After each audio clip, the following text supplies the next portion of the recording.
नमस्कार, स्वीकार कीजिए निखिल और शुभम का और उनका भी जो कैमरे के पीछे हैं, जिनका नाम है इरशाद। दिल्ली विधानसभा चुनाव के नतीजे आपके सामने हैं। 48 सीटों पर भारतीय जनता पार्टी की जीत हुई है और आम आदमी पार्टी सिमट गई है सिर्फ और सिर्फ 22 सीटों पे। अरविंद केजरीवाल अपनी सीट नहीं बचा पाए, सौरभ भारद्वाज अपनी सीट नहीं बचा पाए और अपनी सीट नहीं बचा पाए मनीष सिसोदिया भी। बताइए, मतलब इतना सुबह से बोल रहा हूँ, नाम उनका मैं भूल गया था। माफी चाहता हूँ दर्शकों से भी, मनीष सिसोदिया से भी।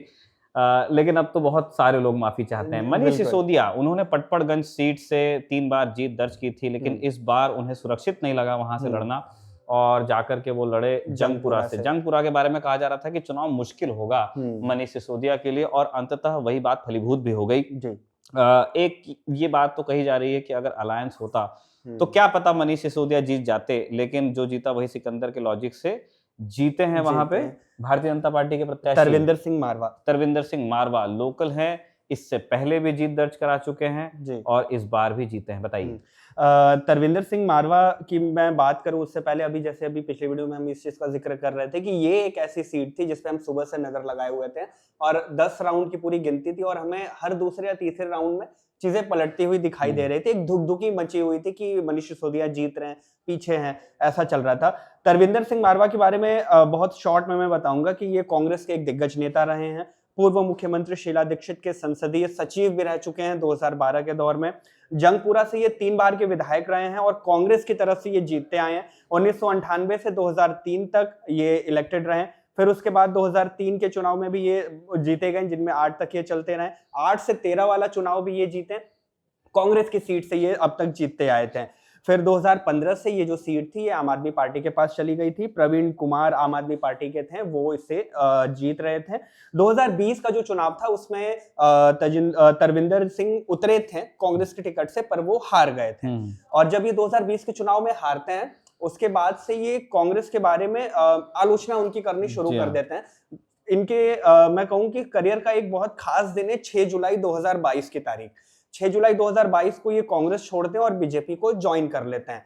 वजह और इनके बयान जो उस वक्त आए थे वो बेहद खास थे।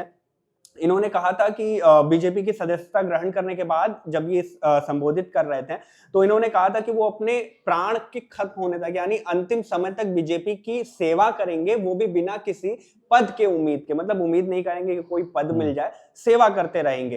कांग्रेस के बारे में उन्होंने कहा था कि सोनिया गांधी और राहुल गांधी काफी उनकी आलोचना करते हुए बोला था ये बात कि देश की पुरानी पार्टी के नेताओं की ये कद्र नहीं करते हैं, जो लोग पार्टी के लिए कुर्बानियां देते हैं ये उन्हें नजरअंदाज करते हैं। ऐसी बात उन्होंने निखिल इसलिए कही थी, इनका आरोप था कि ये उस वक्त बीते 1 साल से लगातार राहुल गांधी से वक्त मांग रहे थे मिलने के लिए, इनको मिलने का मौका नहीं दिया जा रहा था और ये फिर नाराज होते हैं और 2022 में पार्टी छोड़ते हैं, बीजेपी ज्वाइन करते हैं। और पार्टी छोड़ने और बीजेपी ज्वाइन करने के बाद जब ये चुनाव में उतरते हैं, बीजेपी की तरफ से डेब्यू करते हैं, तो ये जीत दर्ज कर लेते हैं। जीत का मार्जिन भी मात्र 675 वोटों का रहता है यहाँ पर, तो एक कड़ी टक्कर थी। देखने वाली बात थी क्या मनीष सिसोदिया को ये हरा पाते हैं, वो सीट जो 3 बार से माफ करिएगा 2 बार से आम आदमी पार्टी के पास रही है, उसको ये कैसे हराते हैं। ये एक बहुत दिलचस्प चीज थी और अंततः हुआ वही। आखिरी राउंड की कुछ गिनतियों में ये बात स्पष्ट हो गई कि ये जो सीट है आम आदमी पार्टी के हाथ से निकल गई और तरविंदर सिंह के पास आ गई।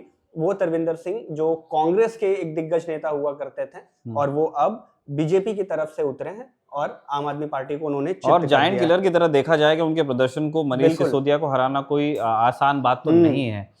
तो ये था एक और सीट का एनालिसिस। आप कुछ और भी जानकारियां देना चाह रहे हैं? बिल्कुल। इनके बारे में एक फैक्ट और अभी मैं बताना भूल गया था निखिल, जो 2020 के आसपास हमने कांग्रेस में G23 ग्रुप का नाम सुना था, जो कांग्रेस की लीडरशिप से काफी नाखुश चल रहे थे और उन्होंने चिट्ठी वगैरह लिखी थी।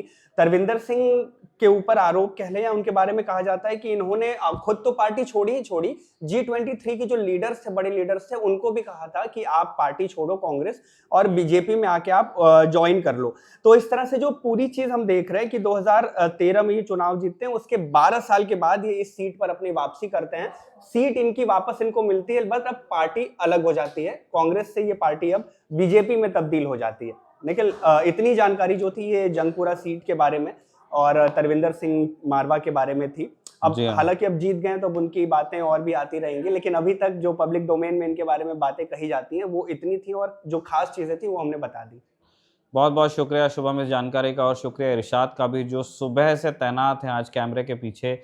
उनकी शक्ल आप नहीं देख पाए, लेकिन उनकी मेहनत आप देखते रहेंगे। हम सब की मेहनत का बहुत सारा फल अब भी खबरगांव के चैनल पर दिखने वाला है। आपको कहीं जाना नहीं है। मुझे मालूम है कई लोगों को अब नींद भी आ रही होगी, लेकिन अगर लेटे-लेटे आप फ़ोन ऐसे रख के, आपने वो स्टैंड खरीदा हुआ है, वहाँ पे आप खबर लगा के देखते रहिए। और अगर आप चाहते हैं कि आप खबरगांव के और वीडियोज़ इसी तरह पाते रहें, तो प्लीज़ हमारा चैनल सब्सक्राइब भी कीजिए। बहुत-बहुत धन्यवाद।